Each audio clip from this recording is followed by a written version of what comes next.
Hello, everyone. I'm Tara Walpert Levy, and I'm the Vice President of the Americas at YouTube. And I am honored today to host this speaker series to recognize International Holocaust Remembrance Day, which marks the anniversary of the Warsaw Ghetto Uprising and the liberation of Auschwitz. And it's intended to memorialize the more than 6 million Jewish victims of the Holocaust and the millions of other victims of Nazism in the hope of preventing other future genocides. So we're privileged today to hear from two incredible heroes, Ed Mossberg and Alan Shapiro, about their perspectives, one from being part of the military that helped to win the war in World War II, and another as a Holocaust survivor.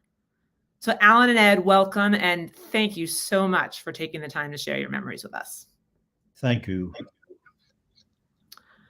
I also want to thank Google's Veterans Employee Resource Group, VetNet, and our Jewgler Resource Group for teaming up to make this possible.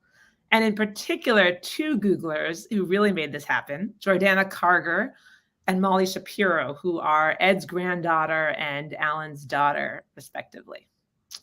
So I am lucky that in my day job, I get to enable a lot of people to share their stories, but I couldn't be more passionate about getting to do that for the two guests that we have today. I think it is so powerful and critical for people to hear about the bravery and experiences from World War II. And I feel incredible urgency knowing that our ability to hear insights from heroes like these directly from the horse's mouth, will only be available to us for a certain number of years, although we certainly hope it's many, many more years. So we're going to start by speaking with Alan, who is a decorated World War II Army veteran.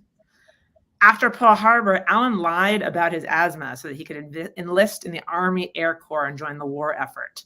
He trained as a fighter pilot. He led numerous missions flying C-47s with paratroopers, ammunition, gasoline, prisoners, you name it, all across Europe, including flying over France during VE Day.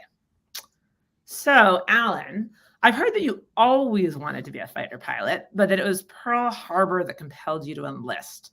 I was hoping you could sort of help to share the context by talking to us a little bit about, what the mood was at the time, how you were feeling, how that jived or didn't with your peers and your friends, and, what it was like to enlist at that moment.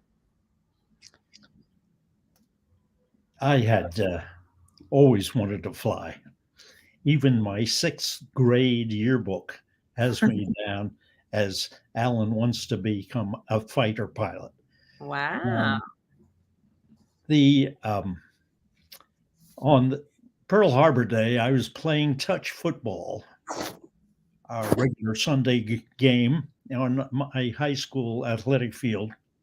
And somebody came running up and said, Pearl Harbor's been bombed. And I said, that's impossible. That is the strongest naval base in the world. Nobody can get close to it. I was wrong, as I've been often. But I was 18 years old. No, I was 17. I'm sorry. I was a senior in high school and a class of 42. And I could not enlist for the Air Corps until I was 18. That was the rule. So I started college at Lehigh University in that September and waited for my October birthday. So I was 18, October 16th, 1942, and ran down to enlist, which I did. I enlisted in the Army Aviation Cadet Program to fly. And where did they send me? I was called up for active duty in February of 43, and they sent me to Atlantic City for my first training, where I trained how to drill on the boardwalk. We were quartered at some of the major beach resort hotels, and we were there and did this basic Army training just so we could say we were members of the military. Yeah. From there, they sent me to Geneva College out in Western Pennsylvania, and I was there for 3 months. We learned physics and mathematics. We're all in training for our flight training. Um, while I was there, they decided they would take my group. Since none of us had ever been in the air before, we just thought we wanted to fly, and they took us out to Allegheny County Airport in Pittsburgh Mm-hmm. and gave us a ride in a Piper Cub. Yeah, we sat in the back seat, the instructor in the front seat, and the instructor turned to me and said, "Do you know how to fly?" And I said,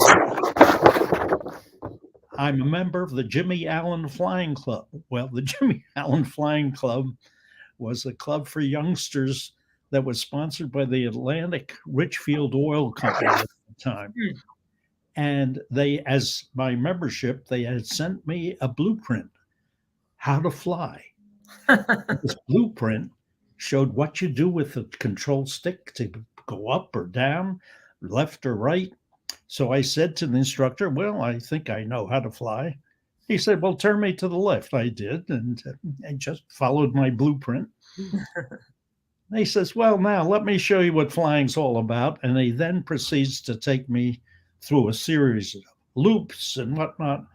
I became violently ill, and we landed. And I said, "What happens now?" I'd thrown up all over the airplane, and he said, "Well, you clean it up." So they gave me a mop and a bucket. And I cleaned up the airplane. But that's the first and only time I ever got sick in the air. Related to the consequence or no? For my classification, they sent us down to Nashville, Tennessee to be classified, a week of psychological and physical tests. And I will tell you about one of the questions that the psychiatrist asked me. He said, "You just shot down a German plane. The pilot has bailed out. There he is, helpless in the air, hanging in his parachute. What are you going to do? Let him just go down, or are you going to kill him?" Well, I was a 19-year-old kid by that time, and I never killed anybody and never thought of it. That's a terrible thing to do, somebody helpless. Anyway, I said, "What does this guy want me to say?" So I said, "I kill him." Apparently, that was the right answer. At any rate, I was selected for fighter pilot training and spent all my training in southeastern United States, down south, and went through primary, basic, and advanced training, and graduated on August 4th, 1944, with my wings and my second lieutenant commission. And from there, we expect to be sent immediately overseas. But word came down that I and my group of cadets were to go on a secret mission. Now we thought, "Oh boy, this is going to be exciting. Something secret, maybe a special airplane they're going to put us in." And so they sent us up on a train to Laurinburg, North Carolina, to an air base there. And we arrived at dawn, and we see these huge boxes on the field.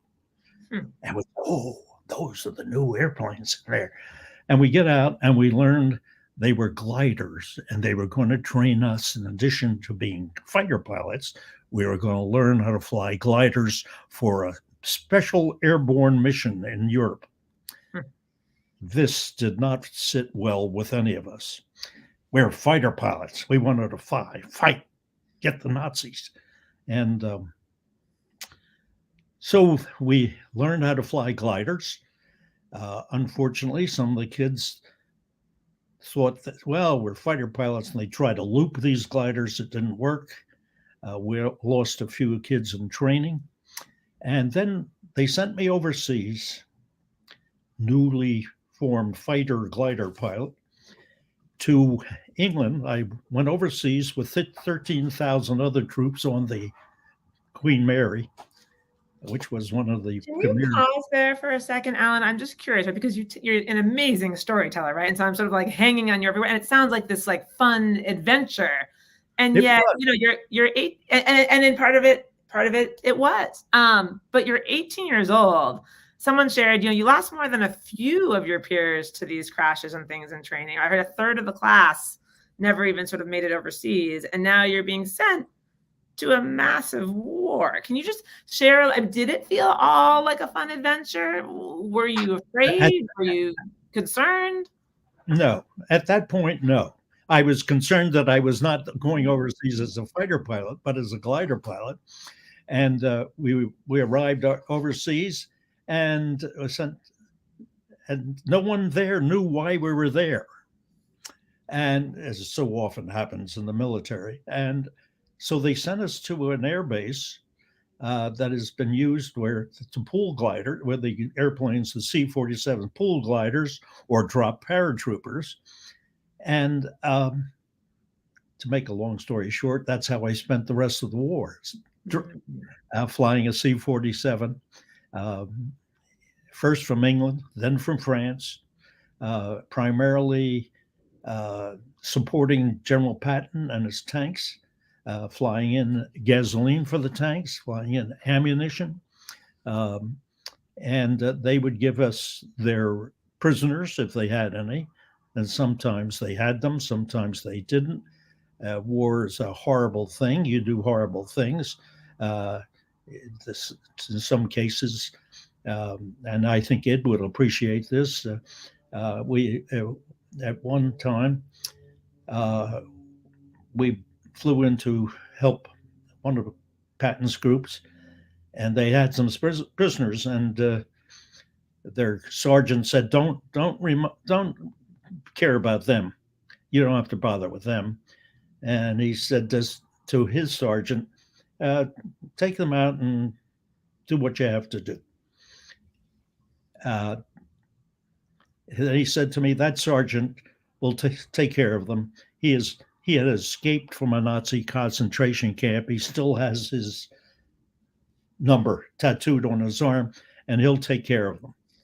Well, as it turned, we didn't have to fly any prisoners home. And otherwise, I had some interesting experiences flying paratroopers. We became part of what was called the First Allied Airborne Army. That was the reason we were there. That was the reason we were going in as glider pilots. The night they announced then, while we were there originally, that we would be getting up, and the next day we were going to have our airborne mission.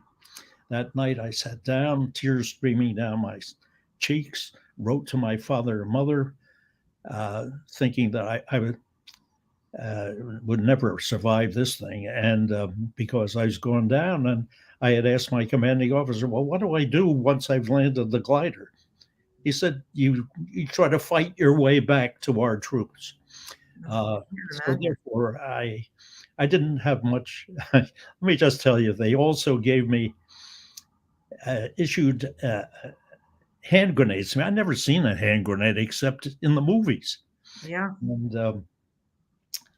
a little submachine gun, and that was what I flew into battle. At any rate, 4 a.m, they announced the mission was called off. Huh. It's not until recently, when I was reading books about World War II, what went on, I learned why I was there. Because they had lost so many gliders and glider pilots in the original invasion of Europe. They needed replacements.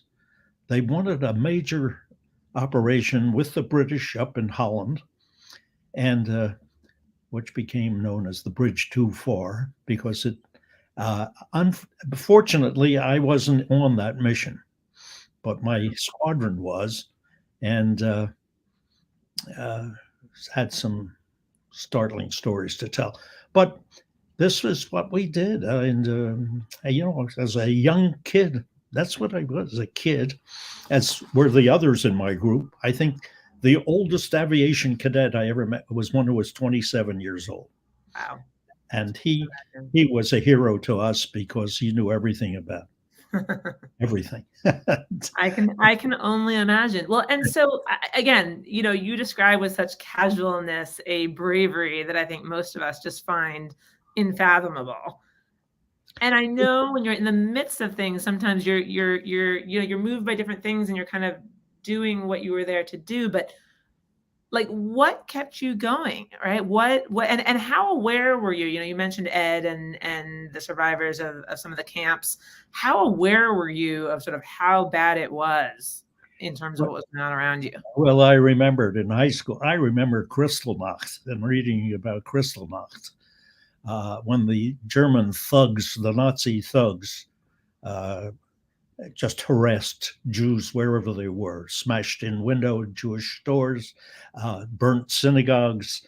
I was aware of that, and I wanted to kill Nazis, and uh, so I didn't go on that mission, but I flew on enough Yeah. missions where we never knew the extent the Nazis were taking their anti-Semitic program. We weren't aware of the death camps as yet, and we just did our job. We did our job. We had our job. We were scared at times. I participated in the Battle of the Bulge. Many of you may have heard of the Battle of Bulge toward the end of the war in Europe. Never been so cold in my life. It was the coldest Europe had been since 100 years ago. And if you can imagine sleeping, I had to sleep in my airplane because we couldn't get out once we were there. The weather was so bad. And the reason we were there is because we flew in some artillery pieces for the surrounded troops, the 101st Airborne, I believe. And I will tell you, it was scary because the Germans had taken some of their English-speaking troops and put them into captured American uniforms. Mm. And they were infiltrating our lines. And therefore, I was given a password. And I said, if there was anybody who you would even suspect would not be an American soldier, but a German, ask them who Babe Ruth played for. Now, every American boy at that time knew who Babe Ruth played for. And if they couldn't answer the Boston Red Sox or the New York Yankees, shoot them. No question. There was clarity to that. As someone who grew up in Boston, I appreciate that was the key. And so we couldn't fly out of the Bulge. So we were there, nothing we could to eat, nothing. And if you can imagine sleeping in the aluminum tube of an airplane in that weather, it was horrible. And then finally, 2 days before Christmas, we finally got the signal to take off and get back to our air base in England, which we did. But we found we couldn't land at our air base in England because from the air coming over the English Channel, England looked like a icy fairy tale. Everything was iced over. And the only thing open, aircraft, a place to land was alongside the English Channel at a British emergency field, and we landed there. And they were so nice. They gave us what few provisions they had so we could eat. But I remember this, and forgive me if I get a little emotional on this one. The next day was Christmas Day, and I went out to the flight line. We couldn't get back to our air base in the Midlands yet. And here planes were coming in, transport planes carrying severely wounded soldiers. And as the planes landed and came up, there were stretcher bearers to take the stretchers off the planes. And then there was a welcoming line of Red Cross women and nurses. And as each stretcher came by, they put a sprig of holly on his chest and said, "Welcome home for Christmas." It something I'll never forget. You paint an unbelievably vivid picture. I mean, that's Um, amazing. And speaks, I that, think, that was my war. That was my war. I won, and we moved into an air base in France. It turned out that was Hermann Goring's personal fighter squadron air base prior to our coming in, and right on through to the end of the war. wow. I mean, we could Sure. not be more grateful for your and so many others' sacrifice and heroism on this front. I guess I'd be curious to hear what your thoughts are today, having lived that, clearly sort of reliving it as you tell the stories, and yet seeing sort of the distance between that time and the people who experienced it. What lessons do you think there are for us in terms of just sort of carrying on what that meant? Thank you for asking that. I'll tell you the primary thing that I learned. I learned what a great country the United States of America is. I worked and flew with kids from every state in the union. My closest friends were from Oklahoma or Texas or Massachusetts or Ohio. And we were great. We were all together. There were only two things that we were told never to discuss. They were politics and religion because they could be divisive. So off. Uh, and I feel, as a result of my experience, that we should have national service for every kid out of high school.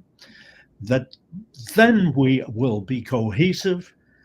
We will all have this experience. We all know what a wonderful world, what a wonderful country this is in this world, and and that's what I got out of this.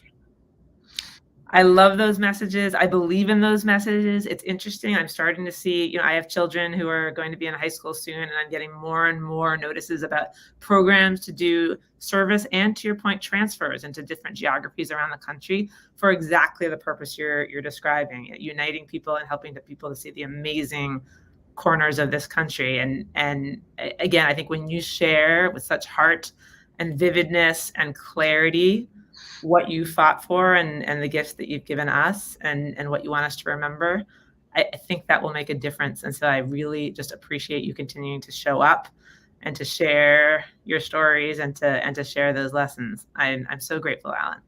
Showing up is a pleasure.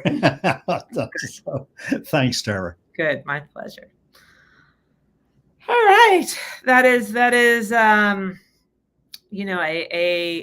incredibly moving set of experiences, and sort of hard to move to our next speaker. And yet I know we're going to hear equally powerful and moving and vivid stories from Ed.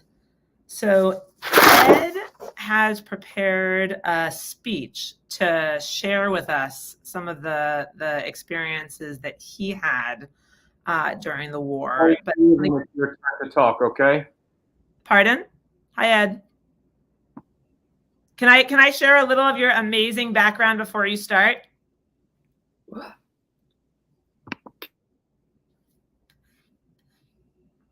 Yes. I'm going to share a couple of things about you, Ed, and then we're going to go to your speech. So I just want to share with the group. You were only 13 when the war started, right? Yes. Yes, and Ed spent time in many different camps. He's going to share a bit of what he saw throughout the war. He met his wife during the war. And fortunately, Ed was able to eventually be liberated, immigrate to the United States, and to build an incredible family and career as a real estate developer. So we could not be more appreciative of you coming to share your story. Hey, thank you. Over to you. Okay. Huh? You can start. Yes, I can start now.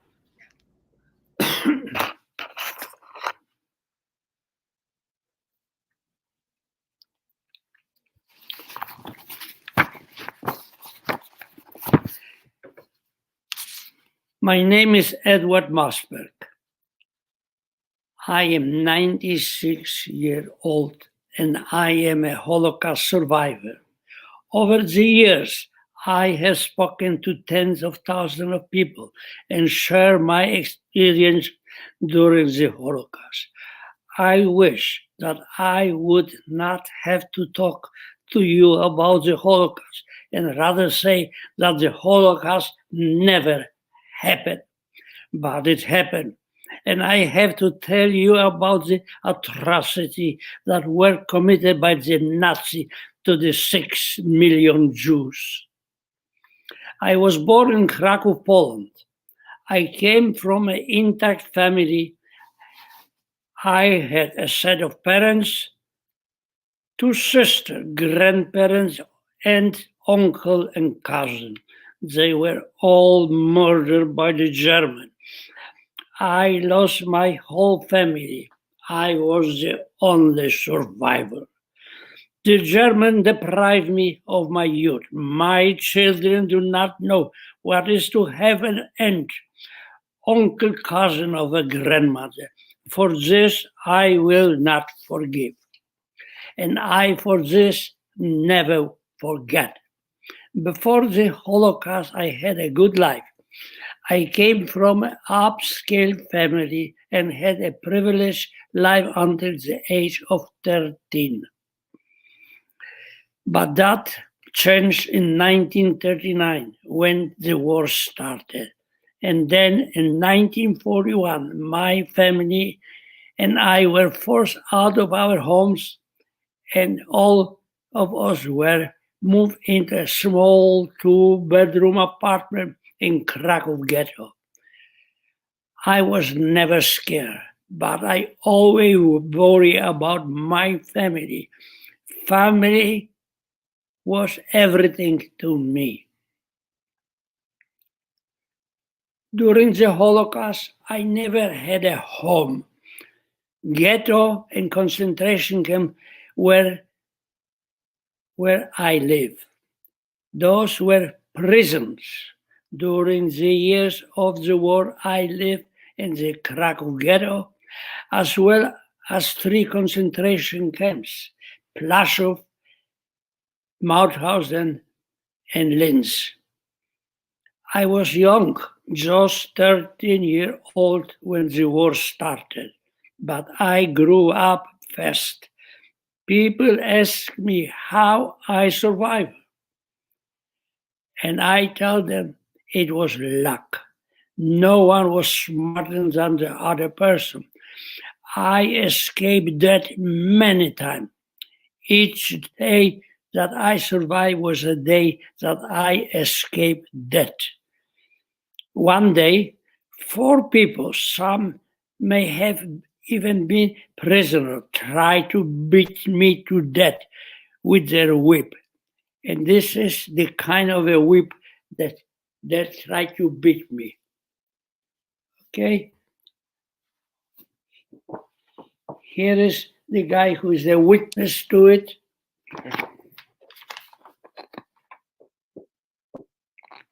And you see the whip. I was beaten by 4 men with this kind of a whip. And I was laying on the ground and they were kicking me, pouring water on me. And you don't understand what is to be beaten like this. I wish at that time that I would be dead, because once you are killed, you don't feel it anymore. I felt this. I still feel this today. They had a bottle of water. They want to put my head into it and drown me, but they did not succeed. It is 70-some years, and I never forgot this. I experienced death so many times that you can't understand it, but I survived. I am here and I talk about it.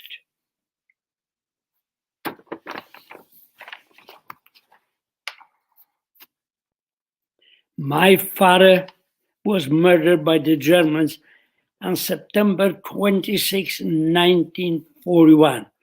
It has been over 80 years, And I always think about my father. In 1942, my grandparents, aunt, uncle, and cousin were all murdered in Bulge, an extermination camp. I lost 60 members of my family in Bulge. In March of 1943, after the liquidation of Krakow ghetto, my mother, two sisters, and I were transferred to the concentration camp Plaszow, where I worked in the office of Commandant Amon Get. I saw with my own eye how that brutal sadist killed people for no reason other than for a pleasure. I say when he ordered the hanging of a young girl whose name was Weiss, the rope broke twice while they were trying to hang her. By the third time they succeeded. To this I am a witness and I testify to it. I saw people being shot for no reason. The pile of burning body like those you see in the movie Schindler's List, Some Half Alive, will never leave my mind. The smell never left me. I always smell it. After the war, I went to the trial of Amon Get, and I took some picture of him. I said to him, when you were killing the Jews, you always was smiling. And then he smiled at that time, so I took a picture of him. Here are the pictures.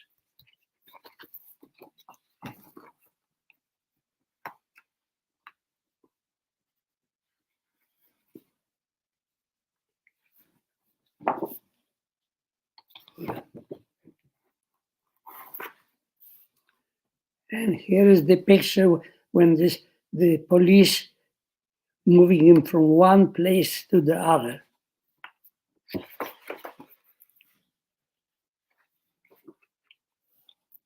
There are pictures from where the balcony that he was shooting people from the balcony.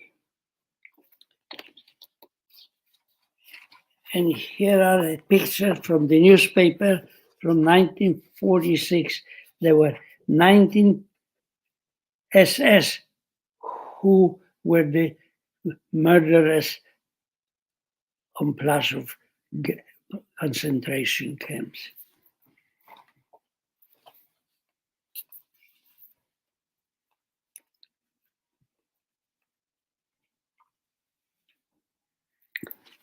And here is a picture that I could enter the trial of Amon Get. Oh.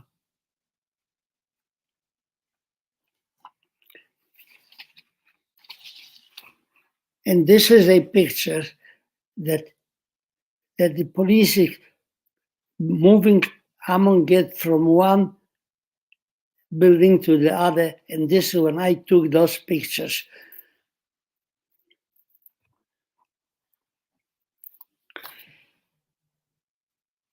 In 1944, my mother, as well as my wife's 9-year-old brother, were both murdered in Auschwitz gas chambers and then burned to ashes in crematorium number 5.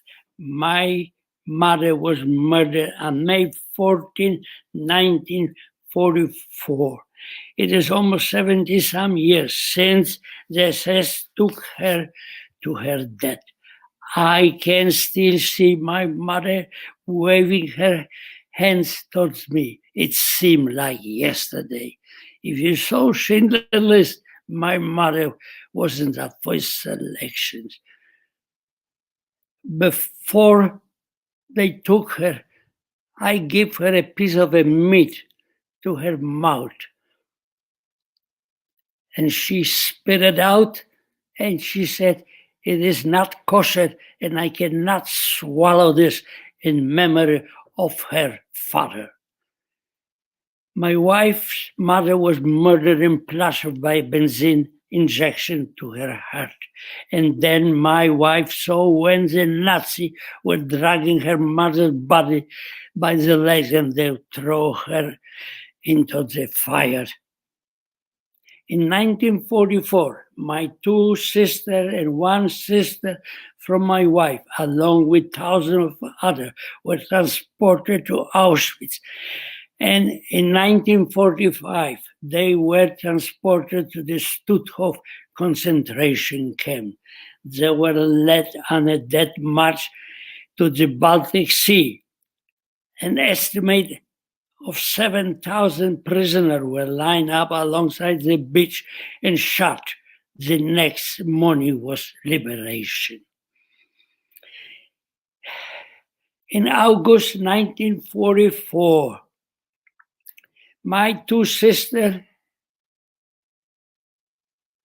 in 1944, I was transferred from a concentration camp Plaszow to Mauthausen in an enclosed cattle cars without windows or facility for hygiene. It was hot and people were dying from the heat.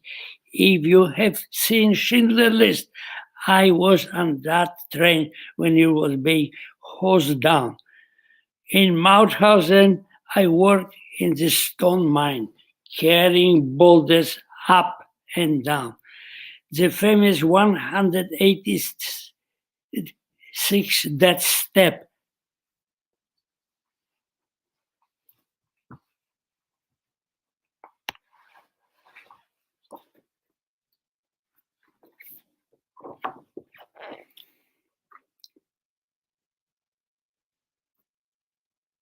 Those are the steps. If you stop along, and this is a picture later on that line up and people were walking up. I remember when one man got shot while I was walking on the steps. And now they call this a parachute jump. Often prisoners were made up to run up and down the stairs till most were dead.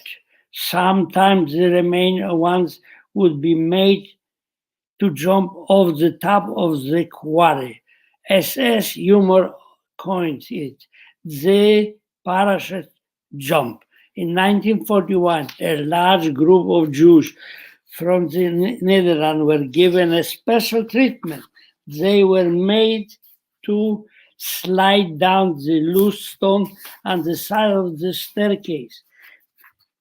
Many of them died in the effort. The survivors were made to run up and down the steps with 25 kilogram stones on their back. Often the stones fell on their feet and legs of those behind. Those who lost the rug were brutally beaten. For 2 days, the SS drove the Jews up and down the steps. On the third day, driven by despair, the remaining Jews joined hands and leaped over the precipice of the death in the quarry below.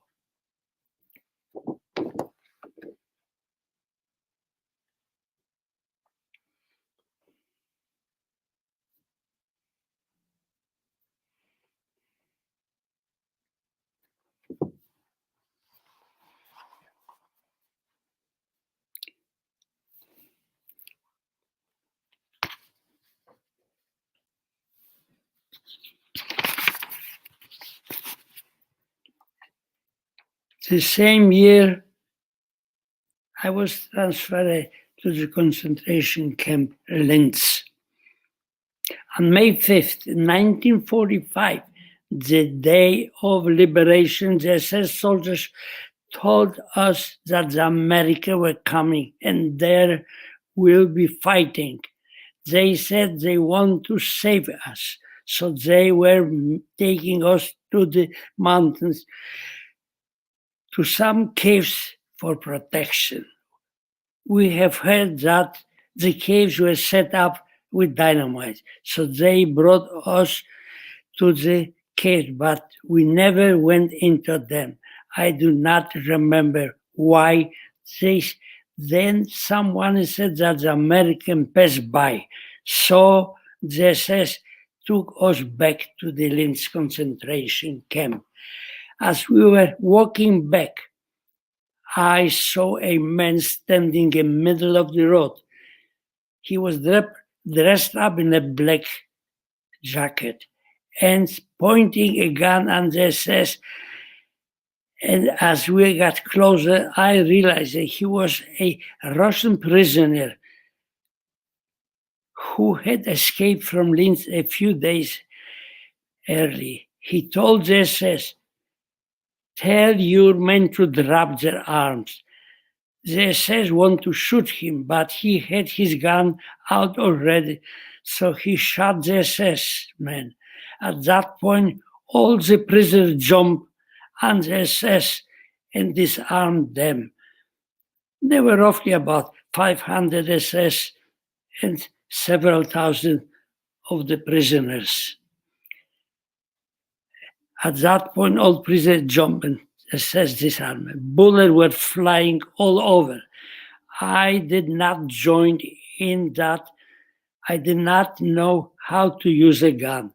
The prisoner with whom I was with knew how to handle the guns, and they took the SS back to the assembly place at the concentration camp. At this point, the prisoner beat the SS. I did not want to be part of the lynching and killing, so I decided to go back to my barrack and go to sleep because it was really dark outside. Right before I got to my barrack, a jeep arrived at the concentration camp with an American soldier who happened to be Jewish, and at that time was the first time I saw an American soldier. The next morning, I heard commands for us to get out and leave the concentration camp. We all left and got into the road and saw American soldiers in tanks and trucks. They were throwing chocolate and cigarette at us. As I was walking on the street, a group of Germans was trying to give us clothes and were assigning us to places to sleep. So that is how I was liberated by the American army.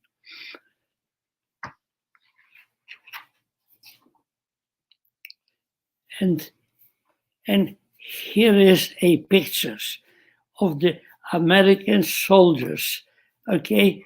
They liberated the Mauthausen thing, and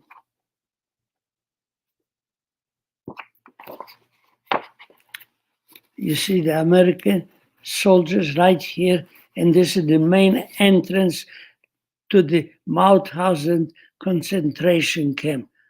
And the prisoners right here, okay, they were all yelling to the prisoners, to the soldiers. I was not there because this was Mauthausen. I was liberated on Linz concentration camp.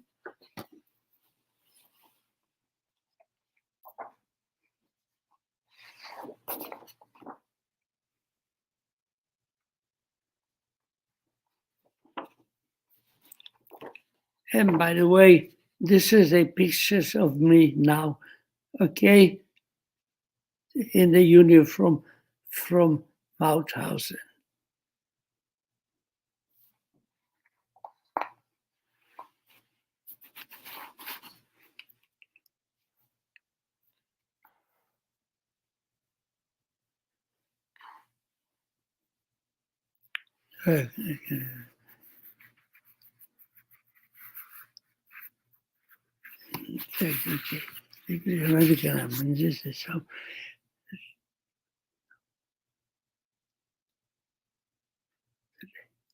The Holocaust should never be forgotten and should never be forgiven. We have no rights to forgive. Only the dead can forgive.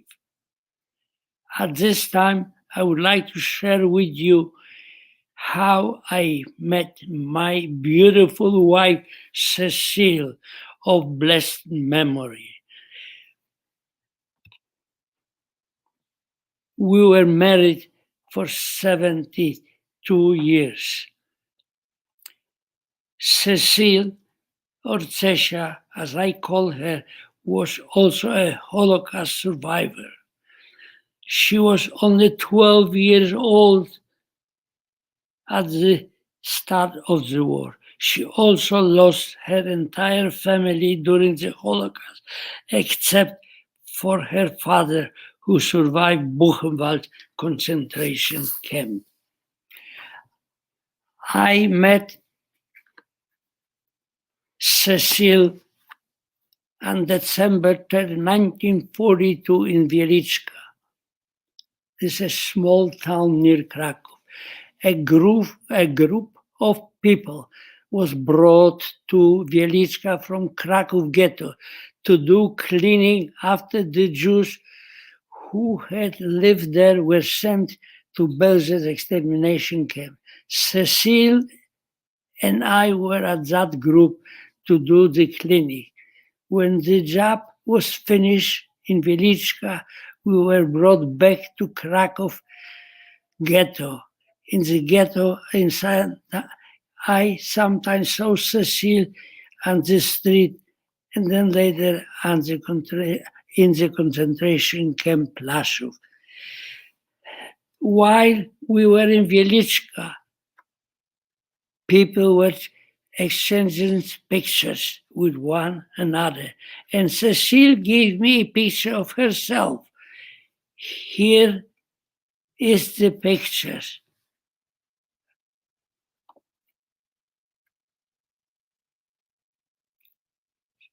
She was at that time 15 years old, and she wrote on the pictures,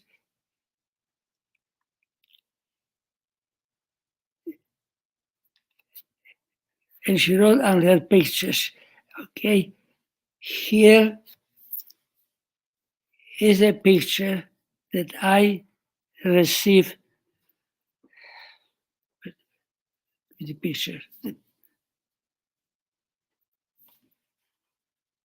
Here is the picture that I received from Cecile at that time. And the date on it is Wieliczka, December 3rd, 1942.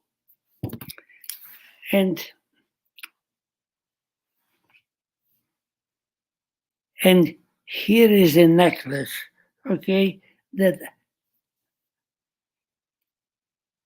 after we got married, after the war, I took the pictures of Cecile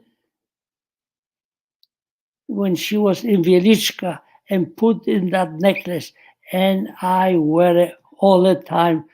Okay, I never am without this.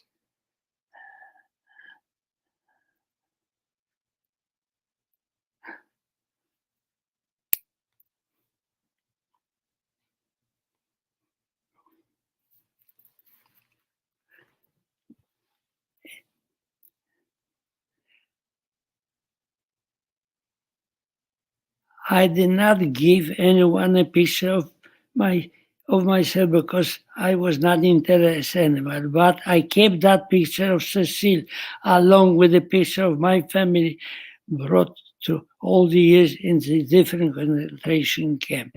In 1945, when I was liberated, I was assigned to live in a museum of Hitler's parents in in the town called Leonding in Austria. I went back to Mauthausen to look for my family, and I found Cecile. She was laying on the floor in the barrack because she was just got through with the fever, with the sickness of typhoid fever. She had known my sister, so I asked her if my sister were there, and she told me they were not. But before I left the barrack, I lifted Cecile up and put her outside through the window so she could get some fresh air. I then left and went back to where I was living.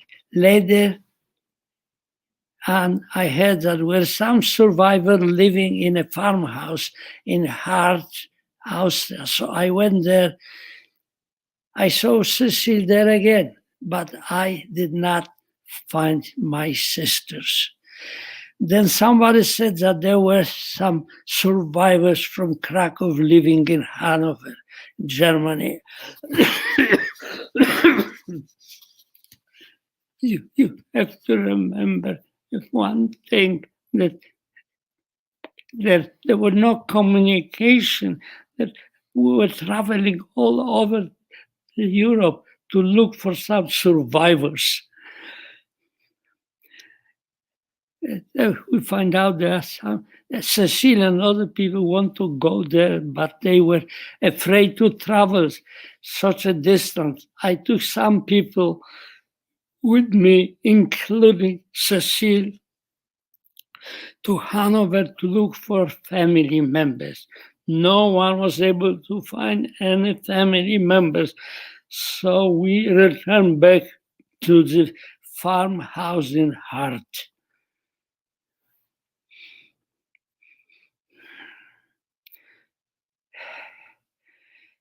After Cecile and some other people went to Krakow, Poland, found her father who survived Buchenwald concentration camp. I then decided also go to Krakow, Poland, to look for my two sisters, because I already knew that the rest of my family were murdered by the German.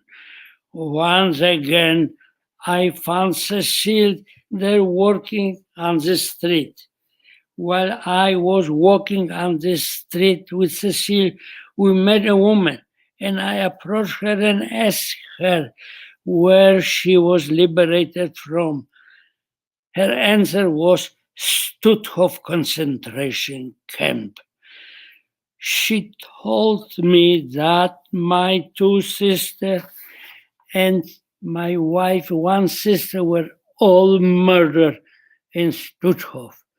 One day, the Germans lined up all the people, about 7,000 of them, and shot them with the machine guns. The next day was liberation. I now knew that my search for my sister was over. At that time,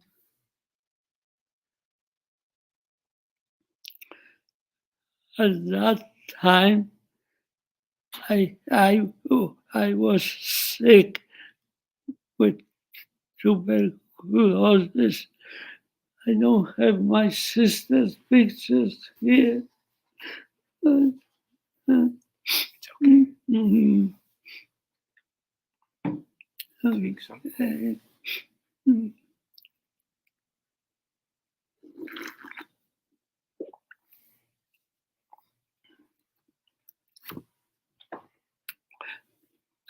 Can I pick up a picture?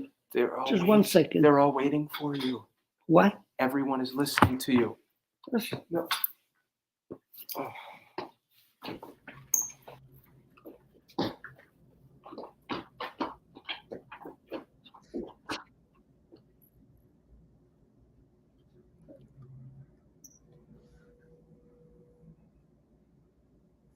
I know I will never forget Ed's story or Cecile's story or the story of his family. It's unfathomable what they've gone through, and that their story is the story of so many. And oh, you back, Ed? I am back already because I want to show you. Please, I want to see the pictures of your sisters. You see, there are my parents and my two sisters who were murdered there. Okay. And this is my wife's family.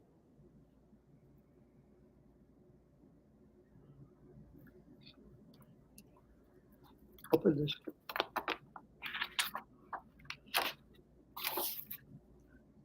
This is my parents' wedding pictures. There are my parents.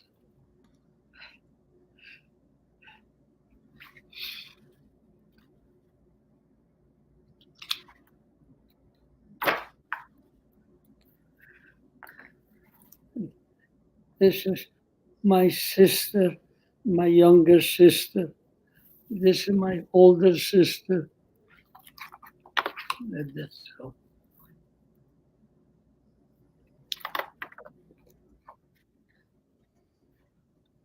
They're beautiful, Ed. I'm sorry? They're beautiful. Beautiful.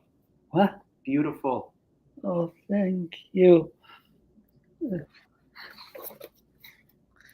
And I was telling the viewers while you were getting the pictures what it means that you shared your story and Cecile's story and your sister's story and your parents' story. We will never forget any of them. No. No. I carried a package of pictures through all the concentration camp. I never gave them up. Okay. But if they would find me, they would. That's here. Hold this here. Okay. This is. Oh, I'm sorry. This is my mother with one of my sisters, and me. I was 8 years old at that time.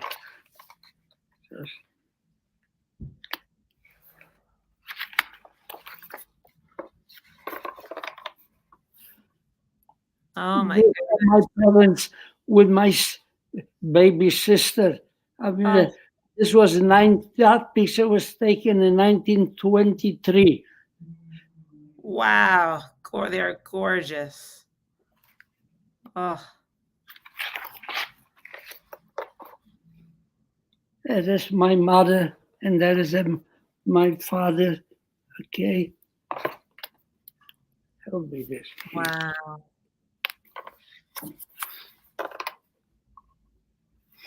This is also the pictures of my mother, and my two sisters and myself. It was in 1935, no, 36.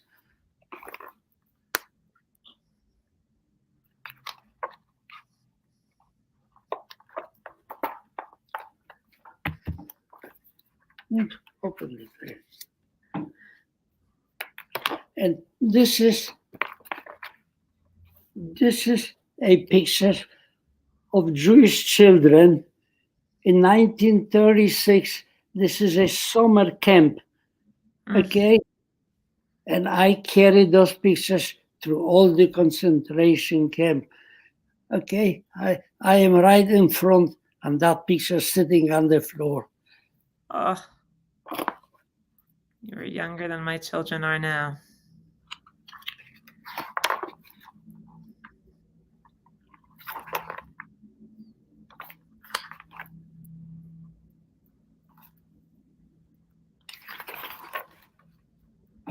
A picture of my grandparents. Wow. How did you preserve all of these pictures, Ed? How? I tell you how.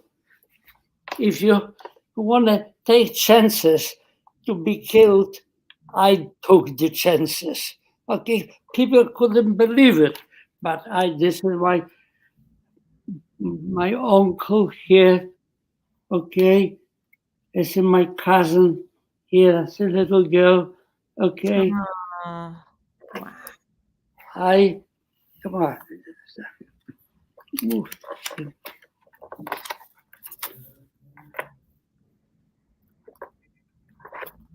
Another picture of my sister in the school uniform and my cousin.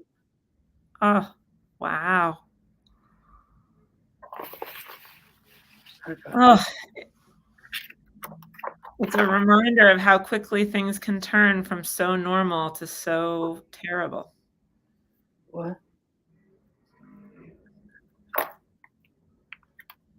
There are pictures of my wife's sisters and Oh, her wow. brother here. Oh, look at that smile.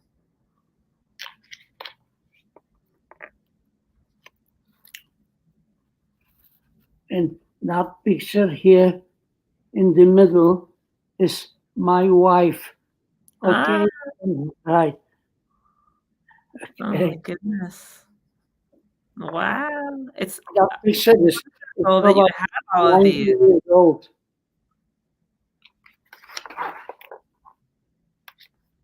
These are my wife's parents.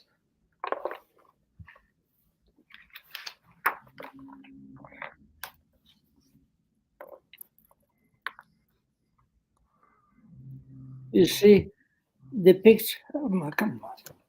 This picture here is the last Purim pictures in Krakow. Oh. Okay? Oh, yes. It's such a poignant. Some people did survive. I think so maybe 2 or 3 people from that picture survived.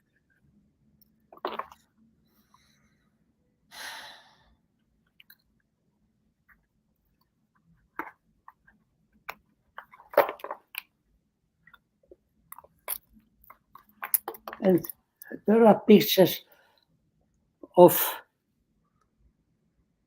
this is how they give us, give us the ID cards, okay, identification. So there are those pictures was taken by the German. Here the 2 pictures on the bottom, okay, one is my wife and one is my sister. Oh my goodness. It's incredible that you have all of this. Oh yeah. Oh. Here I have even my good friend. You know who is this? Amon Get. The commander. What made you put him in the book? What? What made you put him in the book? Good. No, Why? Why did you put him in the book? Why I put him in the book? That I don't forget. And the people in the future, they can always find him in the book. Okay? Yep. Yep. Ed, you have given us such a gift with all of the stories and the pictures and the connections that we will never ever forget. No. No, we will not. Thank you. This is the most meaningful conversation that I have had in such a long time. Thank you. I think everyone here will never forget this. And you and Alan showing up and sharing your stories, that is what we need to do to make sure that other people don't go through this kind of heartbreak, this kind of horror. Can I still talk for a couple minutes? Sure. Yeah, okay. Come on.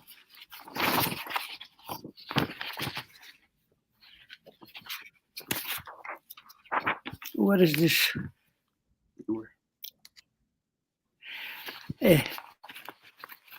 At that time, when I came to Krakow, I was sick with tuberculosis of lungs and bones. I decided to go to the doctor. And Cecile came with me. The doctor said that I only had a few months to live because there was no medication to cure the illness. It was at that time when I realized that Cecile was interested in me because she went with me to the doctor and tried to encourage me to go to Italy to try get a cure there. So in 1946, I went to Italy to several hospitals. And in the summer 1947, I got a clean bill of health from the doctors that the tuberculosis disappeared, and I went back to Krakow, Poland. Cecile was waiting there for me. And that is when I realized that I was interested in her also. Cecile and her father decided they want to go to Belgium because they did not want to stay in a communist country. Since I had no one in Poland and I had a passport, I decided to go with them to Belgium. Cecile and I got married on October 26, 1947 in Belgium. And our first daughter was born there. We waited for 18 months until we got our visa to go to the United States. In December 1951, we arrived in New York. I was a very rich man at that time. I had my wife, my daughter, and a $10 in pocket. This was my wealth. Immediately afterward, I started searching for a job because I did not want my wife to work. Her job was to raise our children. Our second daughter was born soon after, and some years later, our family was complete when our youngest daughter was finally born. After many decades, my family has grown. I now have 6 grandchildren, 3 great-grandchildren. My wife had created a beautiful family together. She was the best wife that anybody could wish to have. I love her, and she will never leave my heart so long I will. It is important that I now mention that in 1951, I met a friend, Harry Wilf, in Belgium, and we were in contact with one another. Even after I came to the United States, he started later on a construction company. And in 1959, he offered me a job. Thanks to him and the Wilf family, I have been in success and with them ever since. They gave me the opportunity to build a life, provide for my family, and because successful, I will never forget Harry Wilf for this reason. I mentioned the concentration camp Belzec. I would like to tell you about Belzec. From March 1942 until December 42, the Nazi brought Jews from Poland and other countries into Belzec. Arriving prisoners were put into gas chambers. They were suffocated from engine and motor fumes. The bodies were burned and the stockpile. The victims in genocide were men, women, children, and infants. Can anyone imagine the horror that a mother experienced while the gas started to consume her baby, while the terror of her shocking baby is living, gasping the last breath? Can anyone imagine the painful cries and prayers? As a survivor, I cannot understand this feeling. No one can understand. Belzec had become one of the largest cemeteries of the 20th century in Europe. Belzec had only 15 acres of land, unlike Auschwitz or Birkenau, which had hundreds of acres of land. Bulge was not a concentration camp. Bulge was an extermination camp. It's located at the eastern part of Poland, close to the Russian border. Because of its location, is not visited by tourists or people from much of the living. In Belgium, 1942, the Nazi murdered 600,000 Jews, 550,000 from Poland, and the rest from Austria, Belgium, Germany, Czechoslovakia, Denmark, Holland, Norway, Romania, Hungary, and Russia. When I walk through that now quiet place, I can hear the cries of my family and the rest of the 600,000 Jews. Don't forget us. How can we forget to forgive the barbaric murder of brother and sister in the gas chamber? What? This is amazing, and I, as hard as it is to listen, I could listen all day, but I want to make sure that our audience gets from you the one of the key messages, which I think I just heard you say, which is don't forget. Is that the key message for this group? Yes. Yes, we will not forget. Ed, your story, sharing your story and Cecile's story is unbelievable, and we will not forget. I couldn't be more thankful to you for sharing it today. And so I just want to say to the broader group, thank you for being here. It is hard to look at the dark side of history and to hear about the impact that has on amazing people. And you can see in Ed's pictures how quickly the world can go from normal to not at all normal. And unless we are clear-eyed and cognizant of what we are capable of and what we have been capable of in the past, then we are never going to be safe and improve as people and as a society.